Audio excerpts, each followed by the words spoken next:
Attention travaux, la SNCF poursuit ses chantiers d'entretien des voies.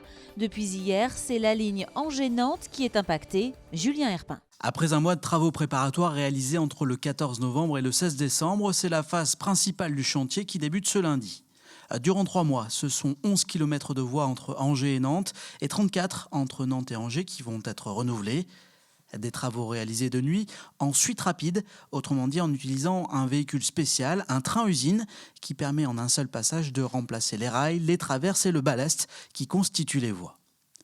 Au total, ce sont 500 agents qui seront mobilisés sur ce chantier qui va coûter 62 millions d'euros à SNCF Réseau.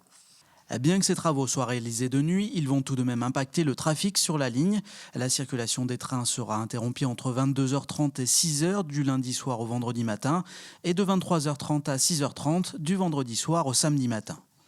Autre conséquence, la vitesse des TGV et des TER sera ralentie sur les différentes zones de travaux, avec à la clé des temps de parcours allongés de 5 à 8 minutes. Pour plus d'infos sur le chantier et sur les horaires pour les 3 mois à venir, rendez-vous sur les différents sites web dédiés par la SNCF à ce chantier. Fincantieri, c'est le candidat privilégié à la reprise des chantiers STX. Mais l'offre de l'Italien n'a pour l'heure pas encore été validée par le tribunal de Séoul. À Saint-Nazaire, on aurait préféré une autre issue. Adrien Godet. Les chantiers STX sous giron italien, le projet ne plaît pas du tout aux syndicats nazériens, car l'entreprise Fincantieri, c'est avant tout un concurrent direct pour le fleuron de l'industrie française. C'est une crainte de voir finalement une partie des activités de l'entreprise disparaître à terme au profit bien évidemment de Fincantieri qui a ses propres bureaux d'études, ses propres services commerciaux, ses propres services achats, etc. Et c'est des centaines d'emplois qui peuvent être à terme menacés par ce type d'opération. C'est la raison pour laquelle, encore une fois, Force ouvrière porte avec force cette revendication de nationalisation du chantier naval de Saint-Nazaire. Une hypothèse qui a déjà été rejetée par l'État français, actionnaire à 33% de l'entreprise. Mais pour les élus locaux, c'est bien à la puissance publique de prendre ses responsabilités. D'abord, elle a la possibilité d'exercer son droit de veto. Ensuite, si elle ne l'exerce pas, elle a la possibilité d'intervenir au niveau des négociations de manière à s'assurer que Fincantieri, en tout cas c'est mon point de vue, ne soit pas majoritaire dans la future entreprise et que le savoir-faire de notre région ne soit pas exporté en quelque sorte en Italie. Il faut asseoir l'indépendance en quelque sorte industrielle par l'intermédiaire d'une entrée dans le capital plus importante des pouvoirs publics. Un message que ces élus pourraient adresser directement à Christophe Sirugue. Le secrétaire d'État chargé de l'industrie envisage de se déplacer à Saint-Nazaire dans les prochains jours. Trop de malades, pas assez de lits. La situation est critique à la cité sanitaire de Saint-Nazaire. Le syndicat Force ouvrière tire la sonnette d'alarme.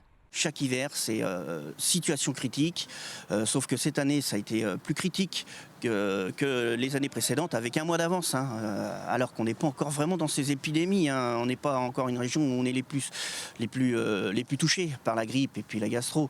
Donc oui, nous, on demande vraiment du personnel et d'ouvrir ces unités temporaires. Nous, on rappelle à Force ouvrière qu'il y a quand même eu, la semaine dernière, un collectif de 90 médecins qui ont écrit un courrier à l'ARS avec limite une fin de non-recevoir en disant que tous les problèmes étaient à gérer en interne. Donc on voit bien aussi que l'Agence régionale de santé botte un petit peu en touche.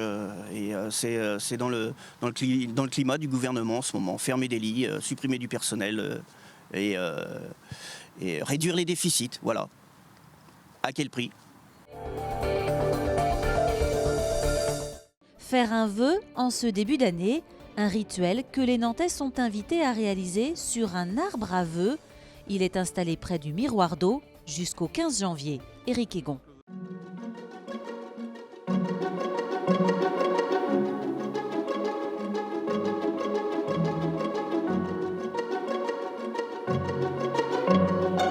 Quel vœu allez-vous faire, les filles ?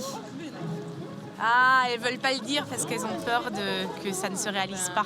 Alors nous, on déménage à Bordeaux, alors on va espérer que tout se passe bien pour notre déménagement et notre vie future. Tout aille bien dans le monde, ça sera bien déjà.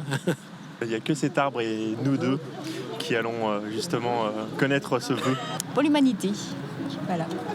Donc c'est pour moi en même temps. Je trouve ça très chouette, je trouve ça joli, poétique, non c'est bien, c'est vraiment sympa.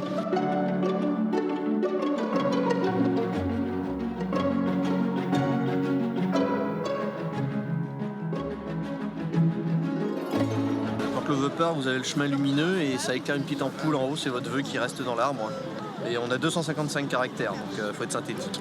Je trouve ça sympa, on a tous besoin de faire des vœux et que ce soit un petit peu magique, donc ça l'est un peu. Je suis pas nantaise et que je trouvais l'idée sympa, donc je voulais venir voir. Vous avez déjà votre vœu en tête? J'y réfléchis encore. Je crois que je vais poser un vœu pour moi, parce que le vœu pour le monde, ça serait trop général. Et je me dis qu'en faisant un vœu pour moi, ça va contribuer pour une toute petite miette à ce que le monde aille mieux.